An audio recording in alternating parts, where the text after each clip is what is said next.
არასრულწლოვანთა 11 სარეაბილიტაციო დაწესებულების მსჯავრდებულებს პოეტი ნინო სადღობელაშვილი, პოეტი და მსახიობი გიორგი ზანგური და მწერალი გურა მეგრელიშვილი შეხვდნენ.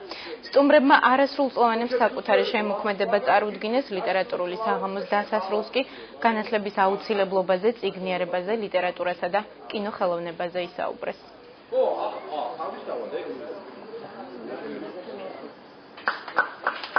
მეტი თვითგამოხატვა სჭირდებათ მე მგონი და სახელმწიფო კიდევ უფრო მეტად თუ იზრუნოს მათ განათლებაზე და იმაზე რომ მეტი იკითხონ და მეტი შეიმეცნონ, კარგი მოქალაქეები და მე აღიზრდებიან. ეს ძალიან კარგი ინიციატივაა ჩემი აზრით, მათ ჭირდებათ, დარწმუნებული ვარ ეს ყველაზე მეტად და უნდა დავუდგეთ გვერდით. რაც შეეხება ესეთ სტუმრობას ასეთ დაწესებულებაში ძალიან მნიშვნელოვანია, რაც უფრო ბევრი იქნება ეს, რაც უფრო აქტიური იქნება ეს პროცესები, ძალიან საინტერესო იქნება ბავშვი ბიჭებისთვისაც და იმათთვისაც, ვინც აქ შემოემწერო, ყველაფერთან ერთად ჩვენ ძალიან ბევრ რამეს ვსწავლობთ.